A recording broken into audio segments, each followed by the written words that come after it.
Eh bien, bonjour à tous et bienvenue dans cette nouvelle session du webinaire intitulé Comment financer mon projet de création d'entreprise. Et voilà, et donc nous allons bien faire un petit panorama et vous donner des conseils naturellement pour bien financer votre projet de création d'entreprise. Pour cela, je suis accompagnée de Ossina Djeras, qui est responsable offre de services à l'ADI, et de Grégory Retz, délégué régional Initiative Hauts-de-France. Je vous laisse la parole peut-être tout de suite. Vous avez peut-être un petit mot de bienvenue à donner. Eh bien, bonjour à toutes et à tous. Bienvenue pour ce webinaire. Donc, je suis effectivement aussi Nadjeras de l'association ADI. Notre association existe depuis une trentaine d'années et on propose des solutions de financement, d'accompagnement et des solutions d'assurance pour les personnes dont le projet n'est pas financé par les banques. Mais on va en parler un peu plus longuement tout à l'heure. Bonjour, je suis Grégory Retz, donc délégué régional Initiative Hauts-de-France et directeur d'Initiative Lille Métropole Sud. Je représente le réseau Initiative, qui est un réseau de 215 associations en France, qui vous accompagne dans le financement et dans votre recherche de financement bancaire, et également par un accompagnement après la création. Eh bien, merci à tous les deux. Donc, vous voyez, je suis entourée vraiment d'experts du financement de la création d'entreprise. Alors, je vais mettre notre support un petit peu plus grand et nous allons voir,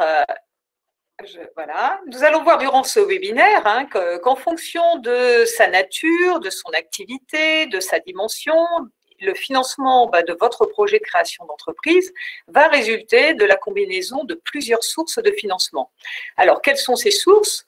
Tout d'abord, les capitaux de départ, qui sont constitués par l'apport personnel du ou des créateurs d'entreprise. Ensuite, cet apport personnel, donc c'est ce qu'on appelle l'apport personnel, qui est souvent complété par un prêt d'honneur pour renforcer cet apport personnel. Donc, on va détailler naturellement tout cela. Qui est complété également par un emprunt, qui peut être un emprunt bancaire, mais pas uniquement, c'est ce que l'on va voir, et qui peut être assorti ou non d'une garantie. Le recours au financement participatif est une pratique qui se développe, donc nous l'aborderons également au cours de ce webinaire, excusez-moi. Et enfin, nous parlerons de l'ouverture du capital à des investisseurs, ce qu'on appelle dans le langage start-up la levée de fonds.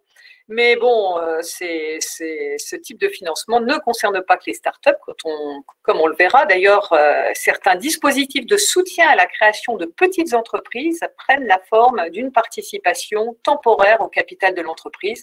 C'est intéressant parce que ça permet de renforcer les fonds propres, de crédibiliser l'entreprise, le projet, et d'augmenter ainsi sa capacité d'endettement. Alors, c'est ce qu'on appelle surtout des clubs d'investisseurs, mais nous y reviendrons tout à l'heure.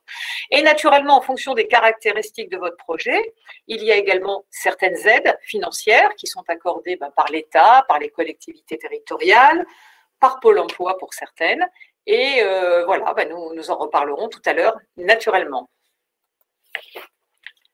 Alors, avant d'aborder les différentes sources de financement, il y a un point très très important sur lequel nous souhaitons insister, c'est bien apprécier vos besoins de financement. Alors pourquoi? Parce qu'on se rend compte que trop de créateurs négligent cette étape, ils sous-estiment totalement leurs besoins et ils se retrouvent ensuite, durant les premiers mois de leur activité, confrontés à des trous importants de trésorerie. Et or, il faut savoir qu'une fois que l'entreprise a démarré, eh bien, c'est souvent beaucoup plus difficile d'obtenir des financements que lorsqu'on prévoit à l'avance et qu'on l'intègre dans ses besoins de financement. Alors, Ossine, je vais vous laisser la parole. Est-ce que vous êtes d'abord d'accord avec tout ça? Et puis, quels conseils donnez-vous aux créateurs d'entreprises que vous accompagnez? Comment abordez-vous ce point particulier des besoins? Merci Laurence. Effectivement, c'est un exercice qui est essentiel pour tout entrepreneur. Que vous ayez d'ailleurs besoin de financement ou pas, c'est un passage quasi obligatoire, on va dire, pour une personne qui souhaite démarrer, créer son entreprise. Alors, la première des choses à faire, c'est de la même manière finalement que lorsqu'on a un projet personnel, on va lister les besoins, nos besoins plutôt pour ce projet personnel. On va un peu faire la même chose pour ce projet de création d'entreprise. on va essayer de lister ce qui est nécessaire ou pas au démarrage de son activité. Et c'est important d'ailleurs de se poser cette question-là et de se dire, est-ce que d'ailleurs certaines dépenses peuvent être peut-être repoussées, reportées sur la deuxième année de l'entreprise. Et donc, on va essayer de lister l'ensemble des besoins. Ça peut être potentiellement des besoins d'investissement. Et lorsqu'il s'agit de besoins d'investissement, la petite astuce que moi, je peux vous transmettre, c'est d'essayer de réfléchir à savoir si c'est nécessaire pour vous d'avoir plutôt du matériel neuf ou du matériel d'occasion, ou potentiellement du matériel en accès direct, ou bien en location, ou bien en crédit bail, si cela est envisageable pour vous. Pourquoi se poser ces questions-là? C'est tout simplement que ça va vous permettre de réduire au maximum vos besoins de financement au démarrage. Et ça, c'est important d'essayer d'avoir des besoins qui soient globalement le plus faible possible, tout en étant en cohérence aussi avec vos besoins pour réellement permettre le démarrage de votre activité. Donc, vous avez potentiellement des besoins d'investissement, vous avez potentiellement des besoins de stock si vous êtes dans une activité commerciale, de dépôt de garantie si jamais vous avez besoin de financer l'entrée dans un local, ou bien tout simplement ce qu'on appelle la trésorerie départ, c'est l'ensemble des dépenses qui vont vous permettre, que vous allez devoir réaliser au démarrage de votre entreprise et auxquelles vous allez devoir faire face avant même d'ailleurs que vous allez commencer à gagner de l'argent. Et ensuite, on va essayer de mesurer ce qu'on appelle le besoin en fonds de roulement. Donc, c'est un indicateur important à prendre en compte. Le besoin en fonds de roulement, c'est le besoin financier qui va résulter de tous vos décalages entre les entrées et les sorties d'argent. Lorsque certains réalisent une prestation, vous n'êtes pas forcément payé immédiatement à l'issue de cette prestation. Parfois, certains sont payés à 30 jours ou à 2 mois. Et donc, c'est important de prendre en compte ce décalage dans vos besoins de financement au démarrage. Lorsque vous avez réalisé cet exercice de pouvoir lister vos besoins de financement au démarrage, vous allez donc pouvoir réaliser ce qu'on appelle des prévisions financières. Ces prévisions financières, elles résultent de 3 outils principaux. Le premier, qui est ce qu'on appelle le plan de financement initial. Le plan de financement initial permet de répondre à la question toute simple de savoir de combien est-ce que j'ai besoin pour démarrer mon activité. C'est un peu ce qu'on vient de voir à l'instant, de commencer par lister vos besoins de financement au démarrage. Chacun d'ailleurs des 3 outils répond à des questions très simples. Et donc, le deuxième outil, c'est ce qu'on appelle le compte de résultat. Le compte de résultat va vous permettre de voir si votre activité est rentable, si elle est viable. Est-ce que vous allez gagner de l'argent tout simplement avec ce projet? Et ça, c'est une question essentielle et la réponse doit être obligatoirement oui si vous souhaitez en tout cas avoir un projet entrepreneurial. Enfin, vous allez construire ce qu'on appelle un tableau de trésorerie. Le tableau de trésorerie permet de vous assurer que vous allez toujours avoir de l'argent en banque. Et donc, ça va mesurer ce fameux décalage entre les entrées d'argent et les sorties d'argent. Donc, voilà globalement les principaux outils à réaliser pour pouvoir démarrer votre projet de création d'entreprise. Je peux concevoir que ces outils ne sont peut-être pas forcément très simples du coup à prendre en main. Et d'ailleurs, il faut aussi savoir que des structures comme l'ADI, comme Initiative France, peuvent vous accompagner à la réalisation de ces fameuses prévisions financières pour que vous ne soyez pas seul dans votre projet de création d'entreprise. Alors, merci aussi. Oui, nous reviendrons sur l'accompagnement et l'importance de l'accompagnement tout à l'heure, naturellement, mais c'est vrai que c'est important d'insister dessus. Grégory, dans quel état d'esprit faut-il aborder cette étude? Est-ce que vous avez des informations, des conseils complémentaires à donner à ce niveau? Moi, je donnerai 3 conseils. J'insisterai sur 3 points par rapport à ce que Ossine vient de dire. Le premier, c'est que ces documents sont importants, mais c'est important que ce soit vos documents, que vous les maîtrisiez. Ça ne peut pas être le document du comptable ou de l'organisme d'accompagnement, même si vous ne l'avez pas fait seul. Il faut vous les approprier. Pour ça, mon premier conseil, c'est que finalement, le tableau de trésorerie est quelque chose qui est assez simple à s'approprier, puisque c'est la même chose que la gestion d'un budget familial. Il y a des entrées, des sorties et ça doit s'équilibrer. Et si vous maîtrisez ce document-là, vous avez une bonne maîtrise du fonctionnement de votre entreprise. Le deuxième point, c'est que là, on parle du financement et que le financement, en fait, n'est pas une fin en soi. Le financement, ça rentre dans un projet global et effectivement, ces tableaux financiers sont la conclusion de tous les autres choix que vous allez faire, que ce soit sur l'approche du marché, c'est qui vos clients, la structure juridique, enfin voilà, plein d'éléments qui vont entraîner des besoins de financement et donc ne pas aborder le financement de manière distincte de la totalité du projet, avoir plutôt une vision 360. Et le dernier conseil, le dernier point que je voulais aborder, c'est de faire correspondre finalement vos ressources, vos capacités et vos besoins. Un projet n'est pas le même pour tous les porteurs de projets et les financements ne sont pas accessibles dans la même manière. Et donc, l'adéquation entre le couple besoins et ressources est vraiment quelque chose d'important et on y reviendra après. Bon, très bien. Merci beaucoup, Grégory. Alors, pour vous aider à vous préparer, justement, préparer votre projet, estimer vos besoins, je voulais vous signaler qu'il existe un outil sur le site bpifrance-création.fr qui peut vous aider à faire en sorte que vous posiez toutes les bonnes questions et pour construire pas à pas finalement vos tableaux financiers, votre business plan. C'est un outil c'est un outil gratuit naturellement, mon business plan, et pour le faire, eh bien, sur la page d'accueil du site, de notre site, vous avez, d'ailleurs c'est indiqué, pour faire mon business plan, je crée mon pass. Alors, il suffit tout simplement de créer votre pass entrepreneur, qui est un espace qui est totalement personnalisé. Il n'y a que vous qui pouvez entrer dans cet espace avec un mot de passe, avec des identifiants. C'est totalement confidentiel. On nous pose très souvent cette question. Je tiens à vous dire que toutes les informations que vous mettez, que vous enregistrez dans votre pass entrepreneur et dans votre business plan sont totalement confidentielles. Bpifrance s'engage naturellement à ne les divulguer à personne en aucun cas. Donc, vous pouvez être totalement rassuré là-dessus. Et vous pouvez donc ainsi progressivement construire votre business plan. Alors, comment? Ben voilà, vous arrivez sur un module qui est constitué, qui prend la forme de 4 grands blocs que vous pouvez remplir dans l'ordre que vous le souhaitez. Vous pouvez commencer par l'étude de marché si vous voulez, et puis ensuite aborder l'activité ou partir de votre idée tout simplement. Et en répondant aux questions qui vous sont posées, votre business plan et vos tableaux financiers vont se générer automatiquement. Vous pourrez les visualiser, les partager avec des partenaires, avec vos associés, vos conseillers, les imprimer et bien sûr, encore une fois, en toute confidentialité. Voilà, dans tous les cas, en tout cas, ce qui est intéressant, ça ne remplace pas un accompagnement physique par un réseau, par un conseiller, et ça, je vais y revenir dans un instant, mais en tout cas, ça vous permet finalement d'avoir un fil conducteur et de vous poser toutes les bonnes questions pour ne rien oublier, notamment dans vos besoins de financement. Alors, comme je le disais, un outil, c'est bien, mais ça ne remplace pas l'accompagnement vraiment en physique, hein. Voilà. Et pour cela, nous avons un outil sur notre site, c'est un moteur de recherche que vous trouverez sur la page d'accueil qui s'intitule « Qui peut m'accompagner ?»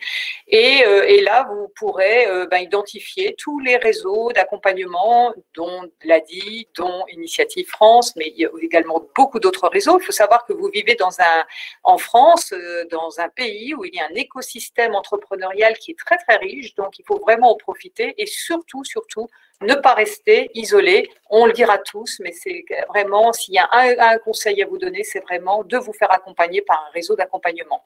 Voilà, donc un petit outil qui peut m'accompagner, vous donner quelques détails sur les caractéristiques de votre projet et vous accéder aux coordonnées des organismes qui sont proches de chez vous et qui peuvent vous accompagner. Voilà, alors, cela étant dit, abordons maintenant les solutions de financement que vous pouvez mobiliser pour votre projet. Et tout d'abord, quelques explications au niveau des termes que nous utilisons. Tout d'abord, quand on parle de capitaux de départ, les capitaux de départ, c'est l'argent que vous et vos associés, vous êtes en mesure de mettre dans votre entreprise. Forcément, c'est une garantie pour les personnes les tiers et les personnes, naturellement, qui vont vous financer. Mais comme l'a dit Ossine tout à l'heure, il faut savoir que même si c'est très souvent nécessaire, il existe des solutions si vous n'avez pas du tout d'apport personnel pour financer votre projet dès l'instant où elle présente quand même des garanties de viabilité et de sérieux. Voilà. Ensuite, on parle souvent de fonds propres. Alors, les fonds propres, qu'est-ce que c'est? Ce sont les ressources financières durables qui vont rester dans votre entreprise et qui appartiennent à l'entreprise. Alors, dans un projet de création d'entreprise, forcément, les fonds propres, c'est votre apport personnel, c'est le capital de votre société si vous créez une société. Et puis, il existe certains types de financements qui sont assimilés à des fonds propres. C'est le cas, par exemple, de prêts participatifs. Vous verrez, il y a des aides qui prennent la forme de prêts participatifs. Ça n'entre pas dans le cadre dans la catégorie des emprunts classiques. Et du coup, l'avantage, c'est que ça n'obère pas la capacité d'endettement de l'entreprise. Et voilà. Et donc, c'est considéré comme des quasi-fonds propres. Ensuite, il y a, une fois que votre entreprise sera lancée, au bout d'un moment, vous pourrez également, les fonds propres seront constitués toujours de vos apports naturellement, mais aussi des réserves, des bénéfices qui ne sont pas distribués, des subventions d'investissement éventuellement, des provisions, enfin voilà. La notion de fonds propres prend un autre sens à ce moment-là. Le financement d'un projet de création, alors en très bref et en résumé, comme vous le voyez, donc il y a d'abord des capitaux de départ. Les capitaux de départ, ils permettent de faire face aux premières dépenses et de solliciter un emprunt. Et ce qu'il faut comprendre, c'est qu'ils sont récupérables en cas de vente de l'entreprise généralement.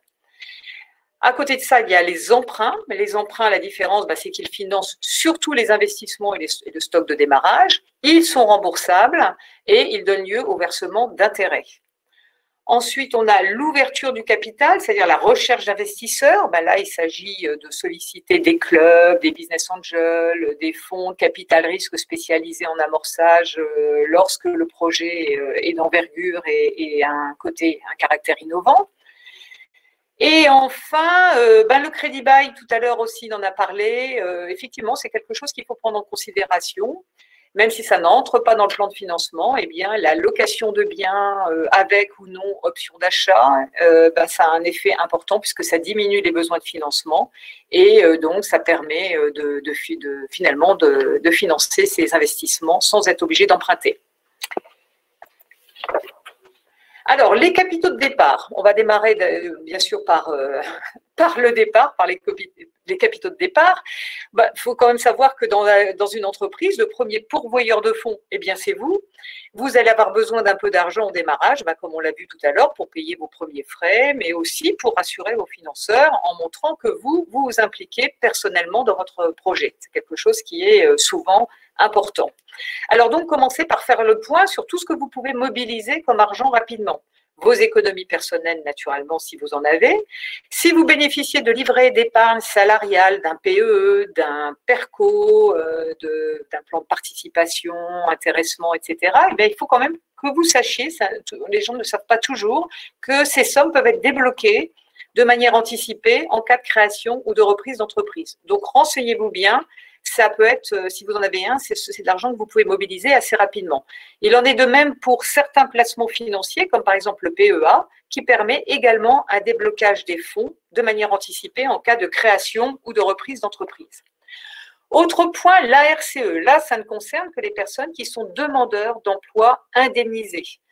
Si vous êtes dans cette situation-là, vous avez le choix entre deux formules. Soit conserver pendant la phase de démarrage de votre activité le versement de vos allocations, ARE, soit y renoncer et demander le versement d'un capital qui correspond dans ce cas-là à 45% de vos droits aux allocations chômage. Alors, ce capital, il est versé au démarrage de l'activité en 2 fois. Et donc, encore une fois, il correspond à 45% de vos droits.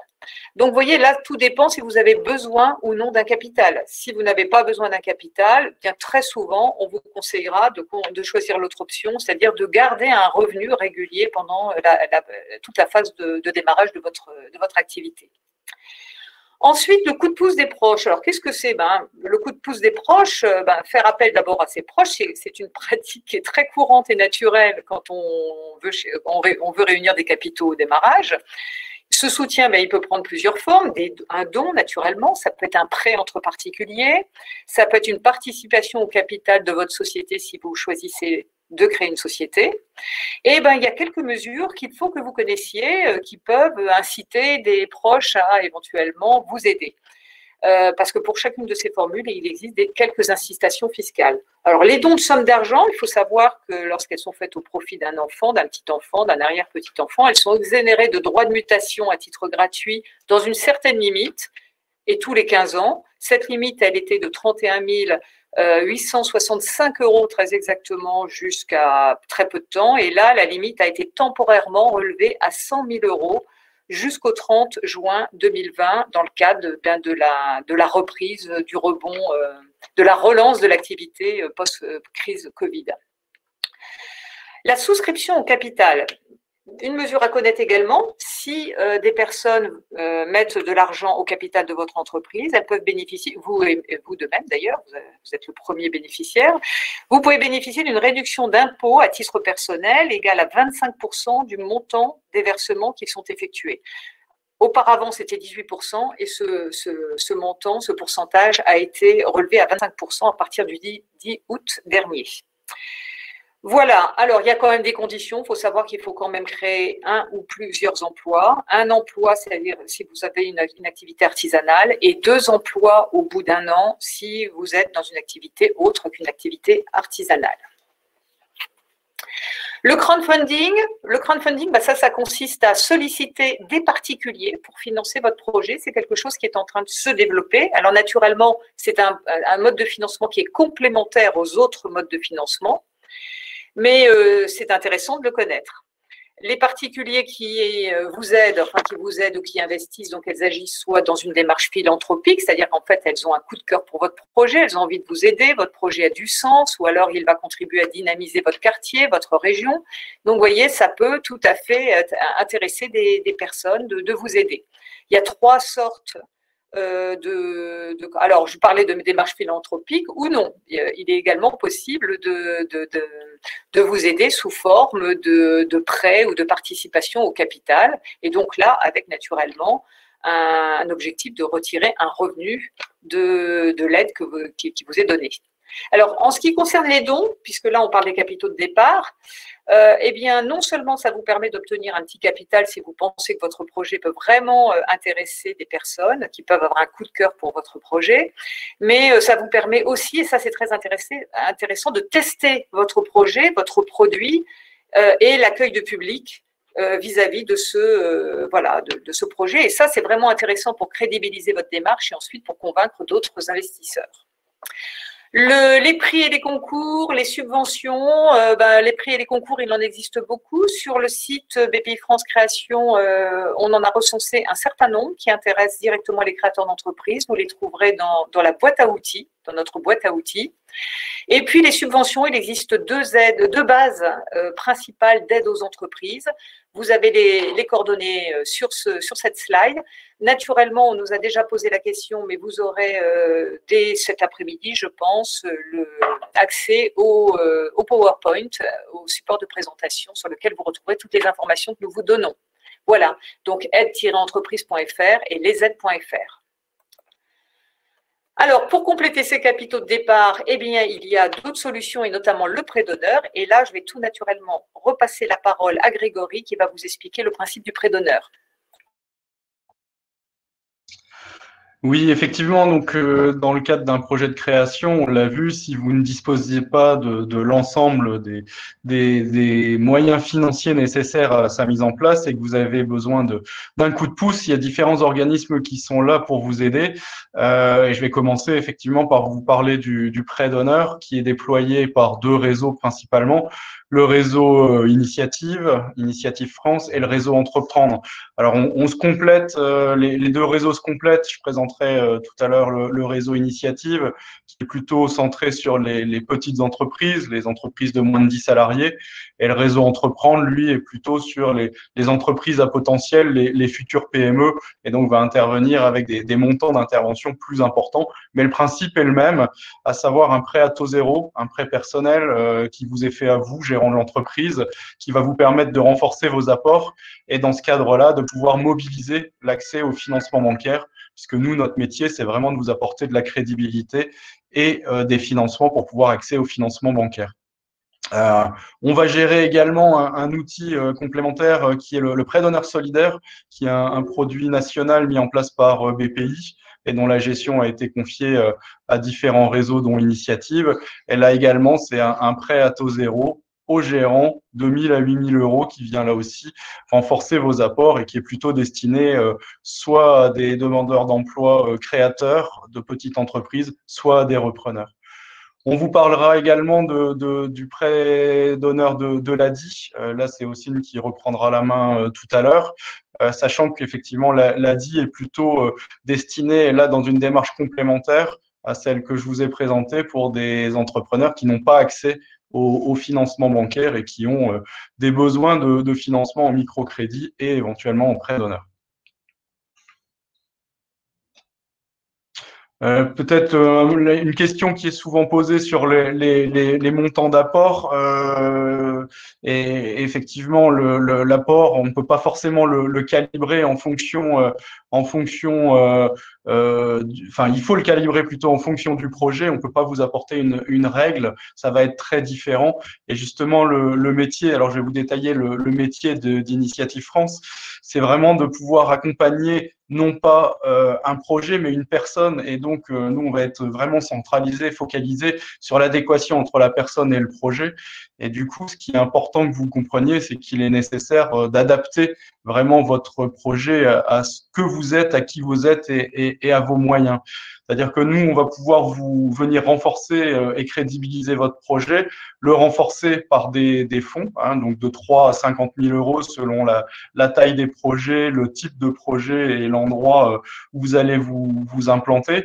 Ce qu'il faut retenir, c'est que notre intervention est complètement gratuite pour le porteur de projet. On va s'intégrer vraiment dans une chaîne d'accompagnement pour pouvoir vous permettre de mettre bout à bout tous les éléments dont vous avez besoin pour arriver à la création en termes de conseils, de financement et de suivi après la création de l'entreprise. En fait, notre légitimité, on la tire, enfin, le réseau Initiative existe depuis 35 ans maintenant. Pour vous donner un ordre d'idée, on accompagne chaque année 20 000 entrepreneurs qui vont créer leur petite entreprise. Et notre méthode, elle est relativement simple. C'est de pouvoir, d'une part, vous apporter les conseils et le regard extérieur sur la validation de votre business plan. On l'a dit, voilà, on vous a présenté les documents nécessaires. Il faut vous les approprier et il faut surtout avoir un regard extérieur pour que on puisse venir compléter vos apports.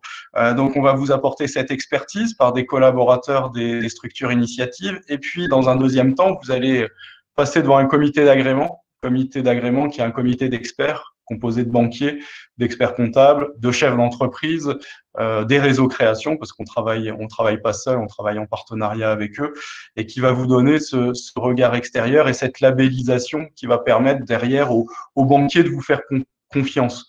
Donc, on est bien dans une approche globale, personne, projet, confiance, qui permet près de chez vous, puisque comme je le disais, on est 215 sur tout le territoire national et l'approche locale est vraiment quelque chose d'important. Donc, près de chez vous, d'avoir ces conseils adaptés au territoire et également une mise en relation, si vous en avez besoin, avec les banquiers, les partenaires, les chefs d'entreprise de votre territoire.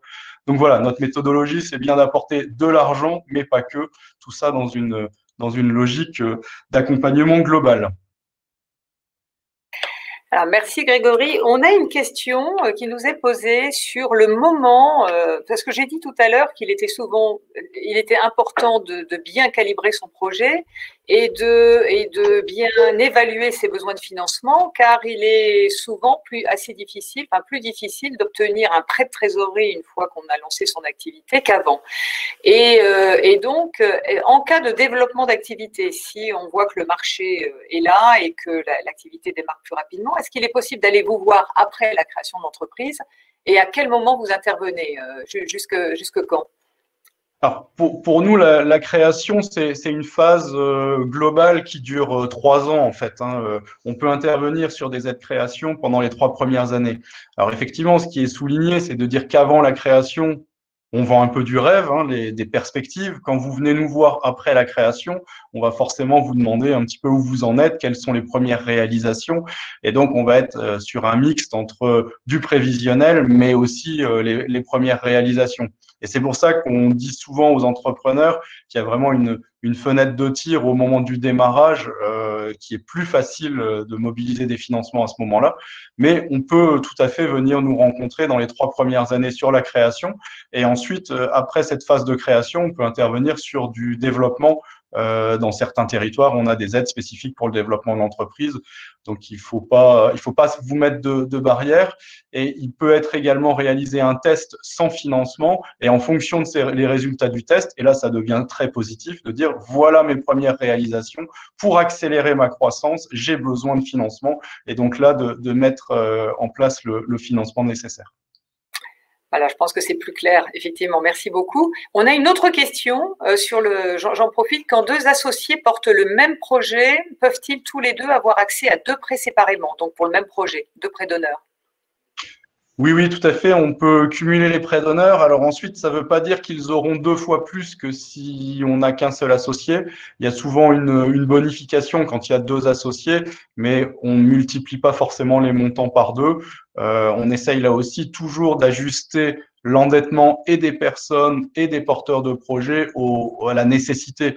Notre objectif, c'est de jouer l'effet levier sur les banques. Quand nous, on met 1 euro dans une entreprise, en moyenne, les banques mettent 8 euros. Et donc, c'est de trouver le juste équilibre, le bon équilibre pour que le banquier puisse faire son métier dans de bonnes conditions. Alors, peut-être une dernière petite question sur le prêt d'honneur. Quand commence le remboursement du prêt? Quel délai pour le déclenchement?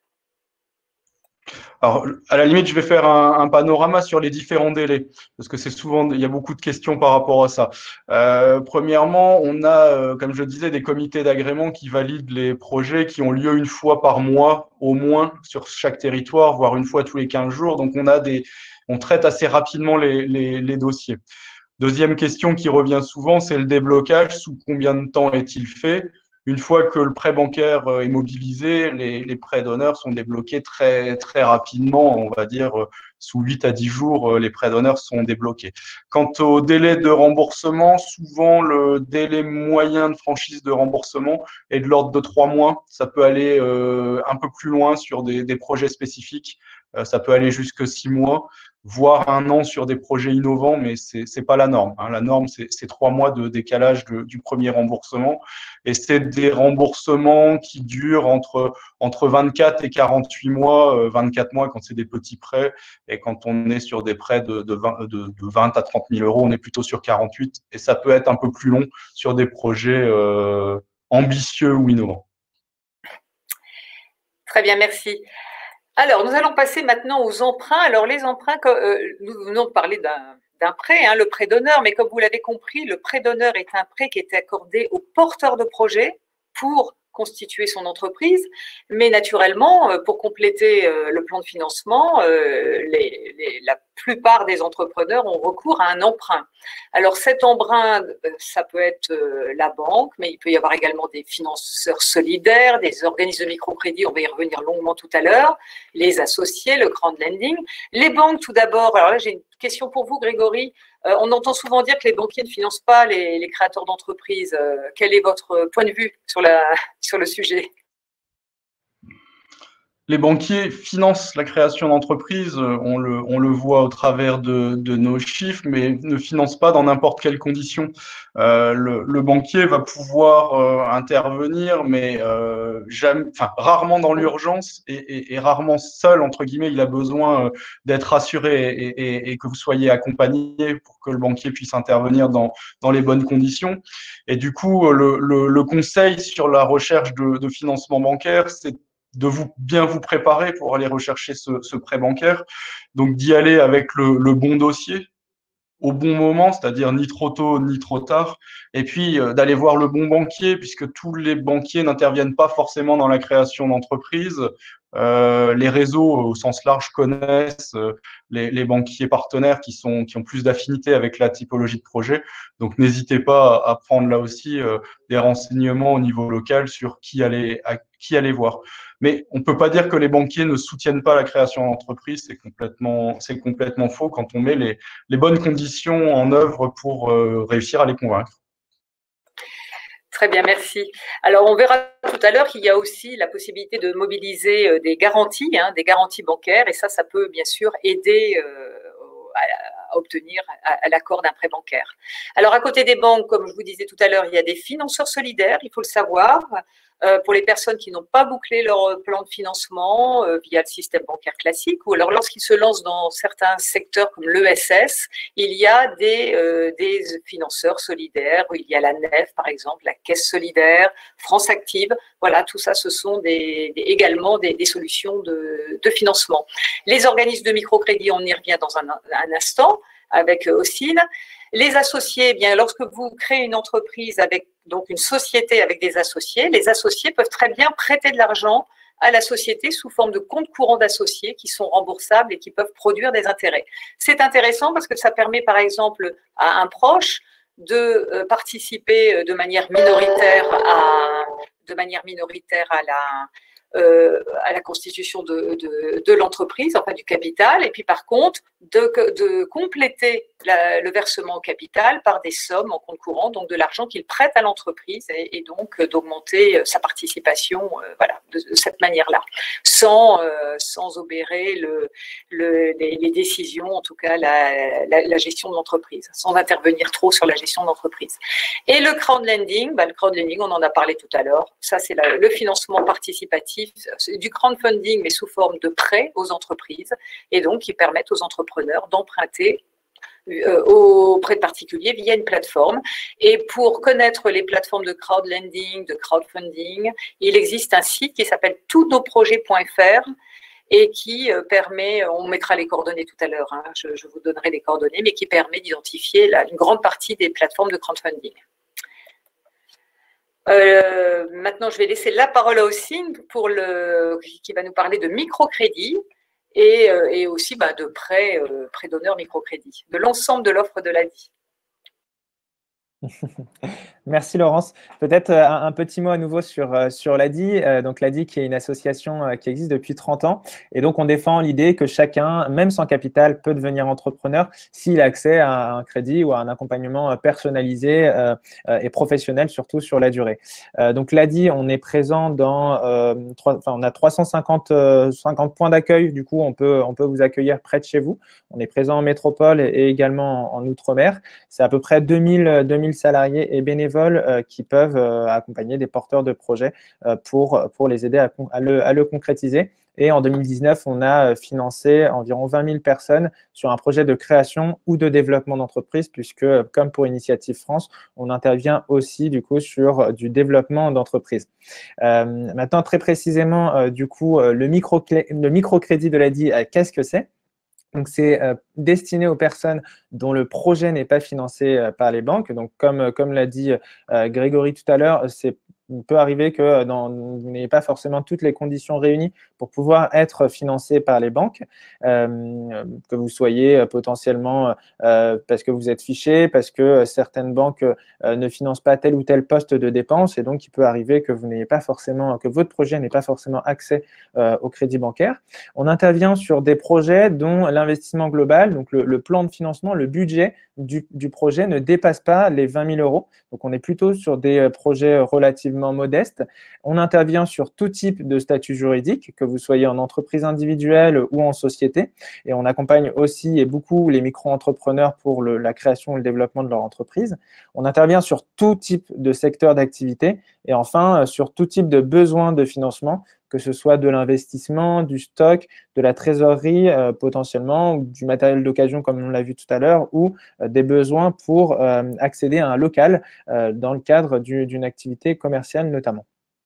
Alors, quels sont nos critères? Nos critères, on en a relativement assez peu parce comme je vous l'ai dit, on défend l'idée que chacun peut devenir entrepreneur, donc on veut ouvrir au maximum la création d'entreprise au plus grand nombre. Et donc, on n'a pas nécessairement d'exigence, en tout cas d'apport personnel. Vous pouvez tout à fait solliciter un financement quasiment à 100% auprès de l'ADI. On ne prend pas nécessairement de garantie non plus sur le matériel financier. Par contre, on va solliciter à ce qu'il y ait une personne qui se porte caution personnelle à hauteur de la moitié du microcrédit qui est emprunté. Sur 3 000 euros ou 4 000 euros qui vont être empruntés, 4 000 euros, c'est à peu près le montant moyen qui est emprunté à l'ADI. On va donc demander à ce qu'il y ait une personne qui se porte caution solidaire à hauteur de la moitié du financement, donc de 2 000 euros. Donc, très précisément maintenant sur le microcrédit de l'ADI et ses caractéristiques. Donc, c'est, comme je l'ai dit, un microcrédit qui peut financer tout type de besoins pour la création ou le développement d'une entreprise. C'est un prêt qui va jusqu'à 10 000 euros maximum, jusqu'à 15 000 euros pour les Outre-mer en raison de la cherté de la vie sur ces territoires. On a un taux d'intérêt qui est à 7,45% avec des frais de dossier qui s'élèvent à 5%. Je vous ai intégré un petit exemple, pareil, sur le prêt moyen de l'ADI pour vous montrer un peu ce que ça représente en termes de coût du crédit. Pour 4 000 euros empruntés sur 24 mois, ça représente à peu près une échéance d'un peu moins de 200 euros, donc 190 euros par mois pendant 24 mois. Et à l'issue de ces 24 mois, vous aurez déboursé 545 euros de coût du crédit. Donc, vous aurez remboursé 4 545 euros sur les 24 mois du financement de l'ADI. L'ADI, c'est aussi un financement, un accès qui va être facilité à des financements complémentaires, comme Grégory l'a dit tout à l'heure, via des mécanismes de prêt d'honneur ADI spécifiquement. C'est des montants qui vont jusqu'à 3 000 euros et donc des prêts à 0%. On propose aussi des prêts d'honneur solidaires, comme l'a présenté tout à l'heure Grégory. Et dans certains territoires, on a accès également à des primes régionales qui permettent aussi de faciliter la création d'entreprises ou le développement. Peut-être quelques petits mots aussi pour préciser globalement comment se structure un rendez-vous de financement à l'ADI. C'est un rendez-vous qui dure globalement environ 1 heure, où on aborde 3 principaux points. On va d'abord faire le point sur votre parcours. Donc, on va essayer de s'assurer qu'il y a une cohérence entre votre expérience, votre expérience professionnelle passée et votre projet, donc ce que vous souhaitez mettre en place. On va analyser votre projet. On va s'assurer, bien évidemment, que votre projet est viable et qu'il a toutes les chances de réussir. Et ensuite, dans un troisième temps, on va établir votre budget personnel. On va faire un point sur votre budget pour analyser ce qu'on appelle votre capacité de remboursement. Votre capacité de remboursement, c'est le montant que vous êtes en mesure de rembourser chaque mois sans que cela vous mette en difficulté. Pour pouvoir justement définir votre capacité de remboursement, on va aussi s'appuyer sur vos relevés de compte, donc sur ce que vous avez déboursé les mois précédents, sur les 3 derniers mois. Et donc, ça, c'est un conseil en tout cas que j'ai à donner, un point d'alerte, c'est d'essayer de vous assurer d'avoir des relevés de compte qui soient qui comportent en tout cas le moins d'incidents de paiement, le moins de rejet de prélèvement ou autre, ou le moins de découvertes possible pour que justement vous puissiez faciliter aussi votre accès au crédit, puisque c'est des éléments en tout cas qui vont être regardés par votre financeur, que ce soit l'ADI, Initiative France, je suppose qu'on est à peu près sur la même approche, ou potentiellement demain votre banquier. Donc là aussi, c'est un élément aussi super important sur lequel il faut anticiper aussi un minimum les choses, c'est d'essayer d'avoir une gestion financière qui soit la plus saine possible avant d'aller solliciter votre financement, que ce soit auprès des organismes, des réseaux d'accompagnement à la création d'entreprise ou auprès de votre banque.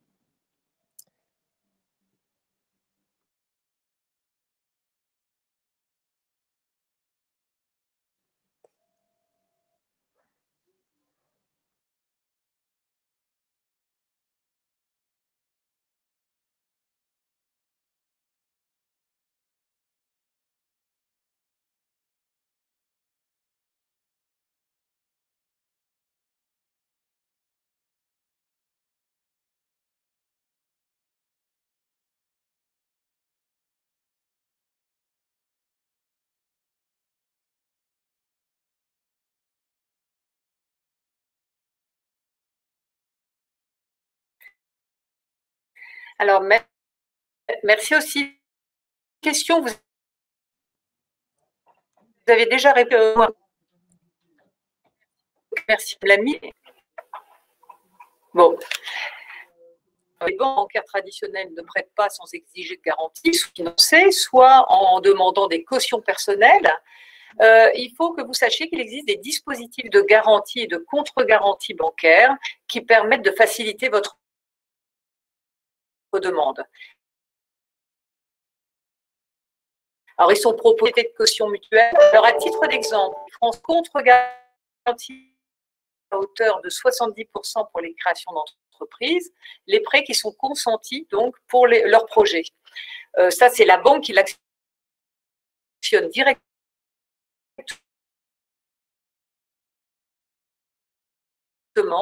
elle dispose d'une délégation et donc, ce qui est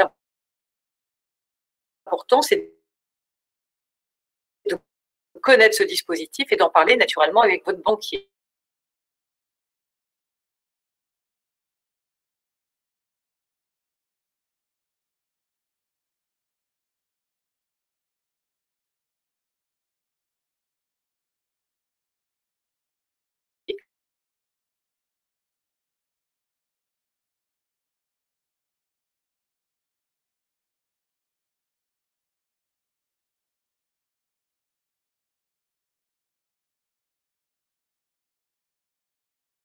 Alors qu'ils se lancent dans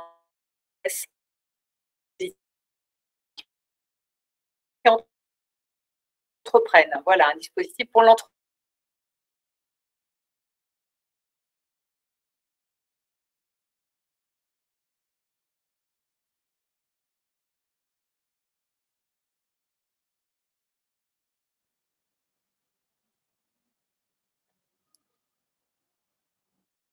En faveur de l'anticipation au capital, comme par exemple les clubs d'investisseurs Cigale. Alors, je vais repasser la parole à Grégory, parce que vous êtes membre d'une Cigale. Vous pourriez peut-être nous... Ah ouais. Oui, alors, je ne sais pas si vous m'entendez bien, parce que j'ai le problème, moi, de réception. Une Cigale, c'est effectivement un regroupement de personnes sur un territoire qui permet d'investir dans des petits projets. Hein, c'est vraiment de l'épargne de proximité et ça va vous permettre, au-delà des financements mobilisés, d'avoir une communauté autour de vous, puisque c'est un petit réseau de personnes qui vont intervenir plutôt dans des projets en adéquation avec leurs valeurs éthiques. Il y a une grosse thématique autour de l'impact des entreprises au sein des Cigales. Et ce qui est intéressant, au-delà de l'argent apporté, c'est que ça permet de mobiliser le réseau et la mise en relation. C'est une forme aussi de test d'activité, de test de validation de l'étude de marché. Très bien, merci. J'ai l'impression qu'on a eu un problème de son.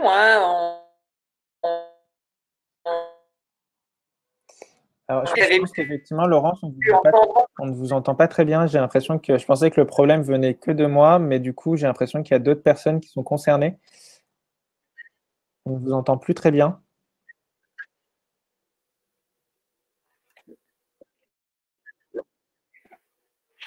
J'ai des problèmes également. Ah bon, apparemment. Apparemment, le problème vient de moi. Donc, si ça ne vous ennuie pas, on va poursuivre justement, alors du coup, par la conclusion, et je vais vous laisser.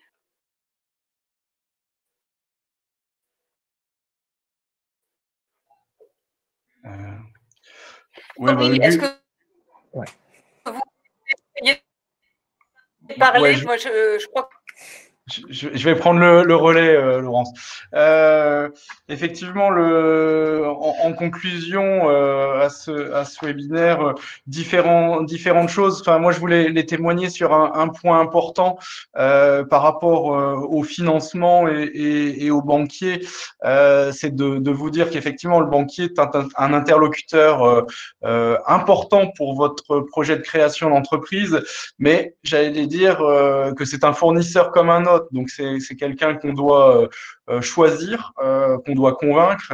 Et effectivement, moi, j'ai coutume de dire aux entrepreneurs que la première vente qu'ils vont devoir faire par rapport à leur entreprise, c'est la vente justement de leur projet aux banquiers.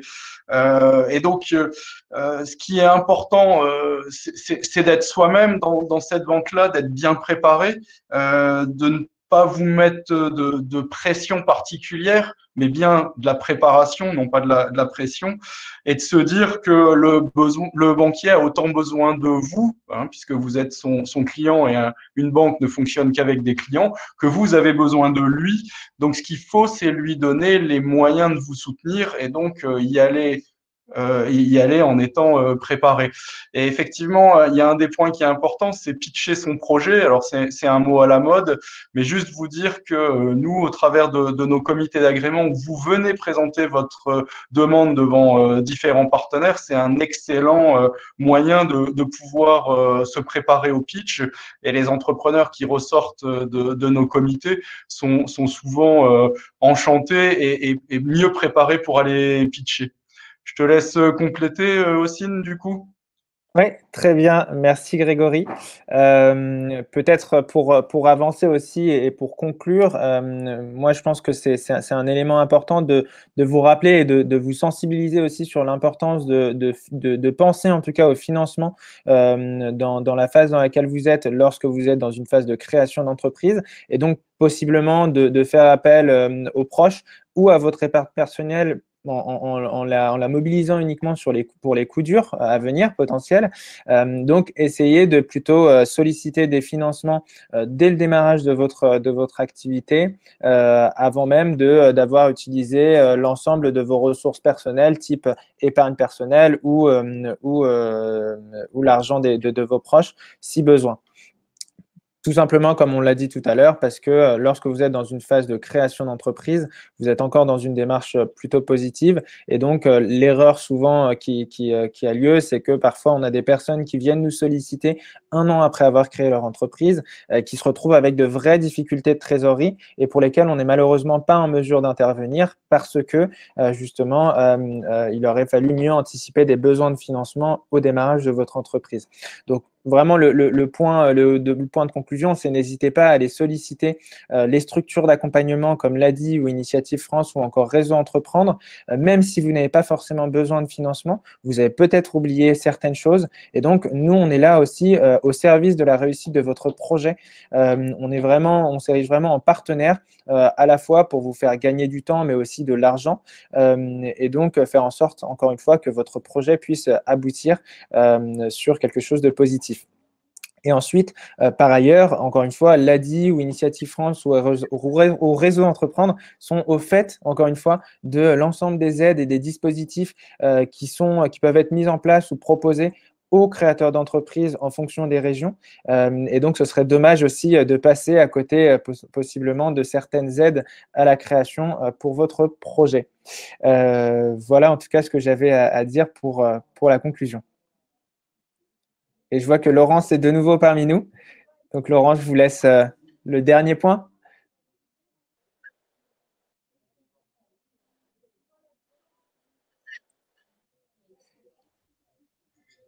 Ça n'a pas l'air de… Ça n'a pas l'air de fonctionner. Alors, je ne sais pas si on m'entend. Si on vous entend, Laurence, pardon. Ou je peux peut-être faire ce dernier point si vous le souhaitez.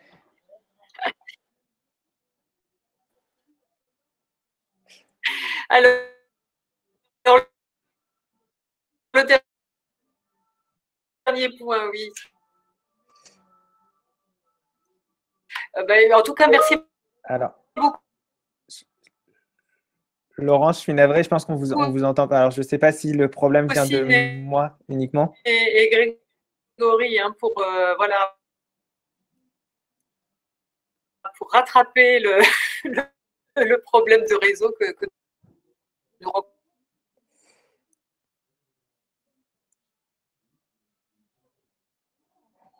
Alors, je peux peut-être finir sur le dernier point, si besoin, Laurence, parce qu'on vous entend pas du tout, je pense, et je crois que le souci est encore présent. Donc, peut-être un dernier point, mais on en a déjà parlé. En tout cas, si vous n'avez peut-être pas réussi à boucler le financement de votre projet ou si vous souhaitez réduire vos besoins de financement ou votre endettement au démarrage de votre projet de création d'entreprise, il existe des solutions, mais j'en ai un petit peu parlé tout à l'heure, c'est de penser possiblement à des solutions de type crédit bail ou location longue durée, qui vont vous permettre justement d'accéder à des équipements sans avoir nécessairement besoin d'apports nécessaires. Il y a différentes possibilités dans ces cadres-là. C'est soit vous avez une possibilité d'option d'achat, c'est-à-dire que dès le démarrage de, de la signature de votre contrat, vous vous entendez avec le loueur sur un prix de cession à la fin de cette période de location, donc qui est indiqué tel quel, soit tout simplement, vous n'avez pas d'option d'achat inclus dans ce contrat de location, et dans ce cas-là, à la fin de ce contrat de location, vous restituez votre matériel. Peut-être un point aussi, important à noter, c'est que l'ensemble des loyers reste déductible donc, du bénéfice imposable de l'entreprise, qui peut potentiellement être intéressant pour votre compte de résultat. Puis, il y a une absence de décalage aussi entre la TVA qui est payée et qui est collectée. Ça vous évite aussi, lorsque vous démarrez et lorsque vous avez besoin d'un investissement en matériel assez important, vous n'avez pas ce délai, ce décalage en tout cas entre la TVA que vous aurez payée et celle que vous devrez ensuite récupérer après avoir réalisé ce paiement. Laurence, peut-être que vous pouvez… Je vous laisse à nouveau la parole sur la suite, Laurence. Je ne sais pas si vous m'entendez à nouveau. Bah. Je vais essayer. En fait, ce que je voulais… Non, on n'entend pas, je ne crois pas. Désolée. Je voulais vous signaler la… Vous m'entendez aussi? Oui, je peux peut-être… du coup, bon, je vais parler sous votre contrôle, Laurence, pour la BPI, mais en tout cas, globalement, sachez que la BPI est l'acteur incontournable sur le secteur de la création d'entreprise. Et donc, globalement, la BPI met à votre disposition différents outils que vous pouvez, donc, auxquels vous pouvez accéder pour pouvoir visualiser potentiellement quel est le financeur adapté à votre projet. Et donc, sachez que la BPI a mis en place un dispositif, un outil qui vous permet justement d'analyser en fonction de votre situation et de votre projet quel est le financeur concerné pour votre situation. Vous avez donc d'ailleurs du coup sur le site de la BPI les différents éléments qui vous permettront aussi d'avoir un panorama le plus large possible des financements à votre disposition, que ce soit dans le cadre de financement par des fonds propres ou par des investisseurs, plus globalement par les emprunts. Et donc, ça sera un rappel finalement de ce qu'on a vu ensemble lors de cette webconférence avec les différentes possibilités d'emprunt, les différents dispositifs de garantie ou bien ces fameux crédits à court terme. Vous aurez les liens, du coup, je suppose, à votre disposition pour pouvoir y accéder tranquillement depuis chez vous. Et puis enfin non, puisque du coup, Grégory finira sur Initiative France. Au sujet de l'ADI, donc l'ADI, on a mis en place un outil spécifiquement adapté en tout cas pour les micro-entrepreneurs qui vous permettrait très simplement et en 15 minutes de chiffrer votre projet d'entreprise en ligne. C'est ce qui vous permettra de faire ressortir vos prévisions financières et ces fameux 3 outils dont on a parlé tout à l'heure, à savoir le plan de financement, le compte de résultat et le plan de trésorerie pour pouvoir vous assurer que votre projet est bien viable. Donc cet outil, il est entièrement gratuit et assez simple d'utilisation. On a mis en place une petite fiche pratique pour vous permettre de voir comment vous pouvez financer votre projet d'entreprise.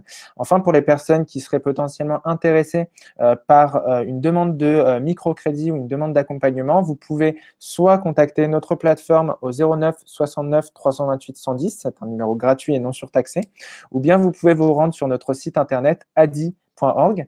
Et j'en profite juste une dernière minute pour vous rappeler, vous préciser tout simplement que cette semaine, l'ADI organise plusieurs événements partout en France. Donc, on a à peu près plus de 430 événements en France. Je vous mets les liens pour que vous puissiez potentiellement vous y inscrire si cela vous intéresse.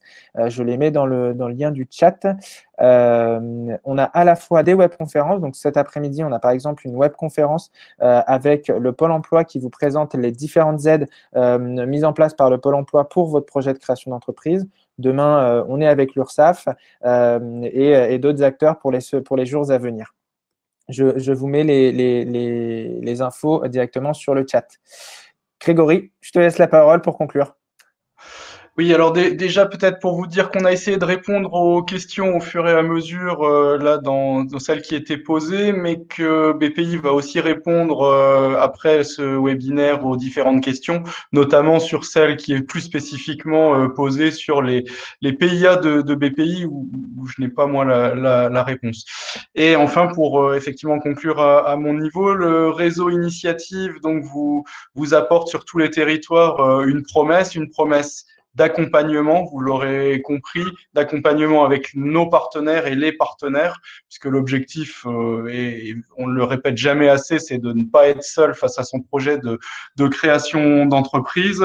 Donc, un accompagnement, un financement, un suivi après la création de l'entreprise au travers soit de suivi technique, soit de parrainage, soit de mise en réseau, puisque là aussi, le chef d'entreprise doit être en réseau et c'est vraiment une des clés de réussite du projet, c'est ce point-là. Et donc vous dire que nous sommes là sur tous les territoires pour répondre à vos attentes s'il y en a besoin. Et le plus simple pour voir un interlocuteur de proximité, c'est d'aller directement sur le site initiative-france.fr. Je ne sais pas si Laurence peut conclure, on retente. Ça n'a pas l'air de fonctionner. Donc, écoutez, merci à tous de nous avoir suivis. Merci à BPI de nous avoir permis de présenter nos structures et d'avoir pu répondre à vos questions sur le financement. Et je pense que, sauf si Ossine a le mot de la fin, je vous dis à très bientôt. Non, parfait. Ben, à très bientôt et bon courage pour votre projet de création d'entreprise. Au revoir.